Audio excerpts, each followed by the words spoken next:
There's still a lot of time before the NFL draft, but Daniel Jeremiah has released his top 50 prospects for this year's draft. Let's take a look at them and see who the Jets might be selecting. Jets!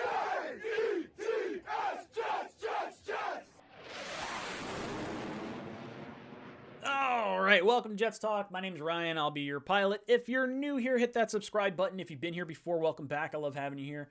Boys and girls, I'm excited. We're talking a little bit of draft prospect news, kind of. We're looking at Daniel Jeremiah's top 50 prospects for this year's draft and where we could possibly be taking certain players based on these particular rankings.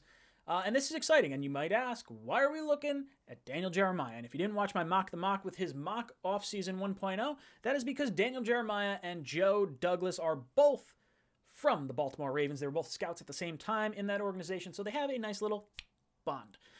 So we might be able to get a little bit of insight here based on where he has players ranked, potentially, and where they may go. And things that I found interesting, really, really cool. So I'll go over his top 11. I'll leave a link down below in the description for the full top 50 list, and let me know what players you think are interesting or maybe might be in the wrong spot.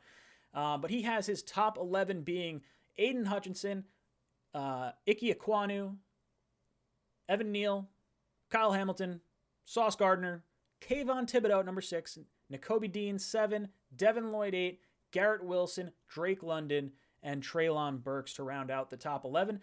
And this has me interested. I'm curious to see how this winds up playing out because the Jets have the 4th pick. So right now, if you're looking at that without positional value taken into account, you would have 2 tackles / guards going in the top 3, with the Jets possibly sitting with Hamilton or Gardner or Thibodeau sitting there for them at number 4. Now, I think if Thibodeau's there at number 4, I think you have to run up to the podium and turn in that draft card. I think edge is just such a big need for this team.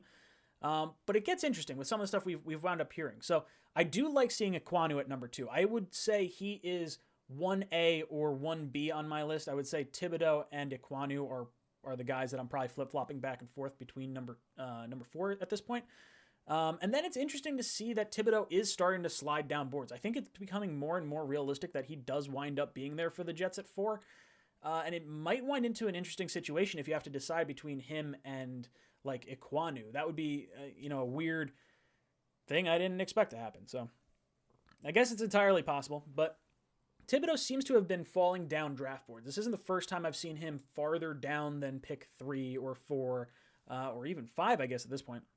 So interesting to see how that's trending that way. I like how Dean and Lloyd are both at that 7-8 range because that's kind of where I'd feel comfortable maybe taking a linebacker at number 10. So it's nice to see those guys ranked as highly as they are. And then right behind those two, you have Garrett Wilson, Drake London, and Treylon Burks. And I don't really feel any particular way on Garrett Wilson. I just don't love the Ohio State wide receivers. But I like Treylon Burks and I like Drake London. So that's exciting to me, seeing 3 receivers that could possibly be taken for the New York Jets at number 10. And we're realistically the first spot that would probably grab a receiver unless Atlanta trades Calvin Ridley. Then maybe they make the exception there. But it's interesting seeing that kind of drop down. Now, other areas that I'm interested in that might tell us a little bit more insight. So in Daniel Jeremiah's top 25 of his top 50, he has 7 edge rushers. I didn't realize this was as strong as a draft as it was with the edge rush position.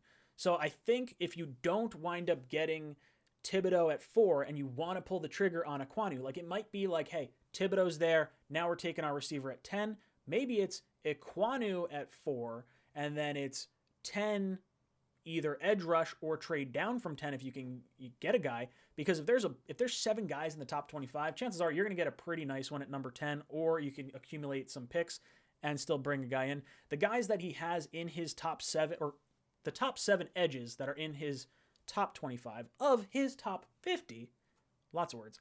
Aiden Hutchinson at 1, Kayvon Thibodeau at number 6, George Karlaftis, 14, Trayvon Walker, 15, Jermaine Johnson II at 20, David Ojabo, 21, and Arnold Ibikiti,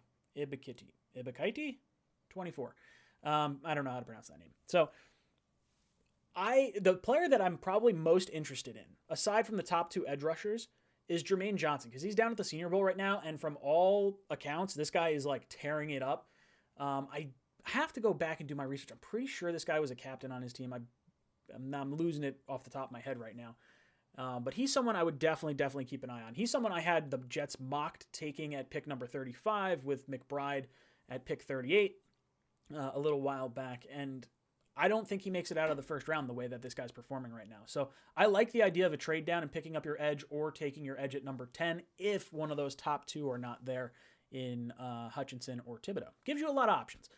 Some other areas that I thought were interesting in this top ranked big board. Kenny Pickett was his number one rated quarterback at pick 18. Then you wind up having Corral, Willis, and Howell at, I shouldn't say pick 18. I should say Corral, Willis, and Howell were ranked at 34th, 35th, and 36th. So he deems them as second round quarterbacks, while Pickett is the only one he has projected as a first round caliber prospect. Guys that we've kind of talked about as far as the channel goes. So Tyler Linderbaum, number 19.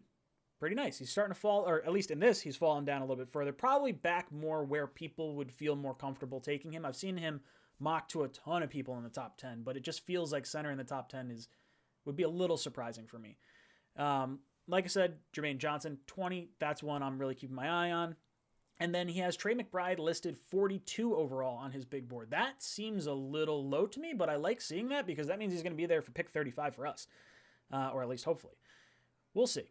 I like seeing the tight ends, and it's definitely with McBride working with the Jets this week at the Senior Bowl. I think we're going to get the most in-depth look at him. If the Jets wind up passing on him at pick 35 and 38, then I think that's a damning indictment on McBride because of the need we have at the position, and we've already been able to work through this guy. So if we were to take, say, another tight end, probably not that great. I don't know. Interesting stuff. I'm excited. I like these draft rankings. I don't know if I necessarily buy them, but it's still early in the process. Look, we got the combine, we got pro days, we got free agency, we got a ton of stuff that could change everything about this particular thought process. So let me know what your thoughts are down below in the comments. Let me know. What do you think? Which prospects do you like the most? Which ones do you like the least? Where do you think? Is there one that's ranked aggressively high? Is there one that's ranked aggressively low? Let me know in the comments down below. And as always, go Jets.